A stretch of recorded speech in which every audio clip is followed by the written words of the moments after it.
Oil వేడైనాక కాకరకాయ ముక్కలు వేసి మరీ హైలో పెట్టకుండా మీడియం దాంట్లో పెట్టుకొని దూరగా వేయినాక మంచి ఎర్రగా కాలినాక నూనెలో మళ్ళీ మిగతా వేసుకుంటే పచ్చగా దంచుకోవాలి.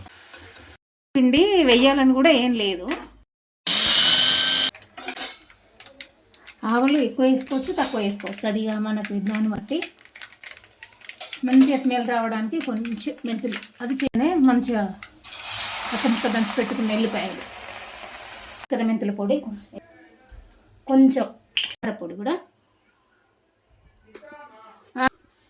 స్పైసీ అది బాగా కారం కావాలనుకున్న వాళ్ళు కారం వేసుకోవాలి, కొంచెం తక్కువ అనుకున్న వాళ్ళు తక్కువ వేసుకుంటారు. ఉప్పు సరిపడా, ఉప్పు దీనికి సరిపడా చూసి వేసుకోండి. మళ్ళీ అవసరం పడితే మళ్ళీ కాకరకాయ ముక్కలు వేసి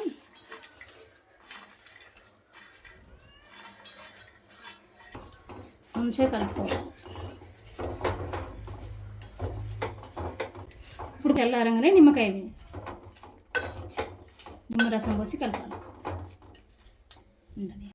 మళ్ళీ నిలువ ఉంటుంది, ఫ్రిడ్జ్లో పెట్టాల్సిన అవసరం లేదు. కాకరకాయ పచ్చడి రెడీ.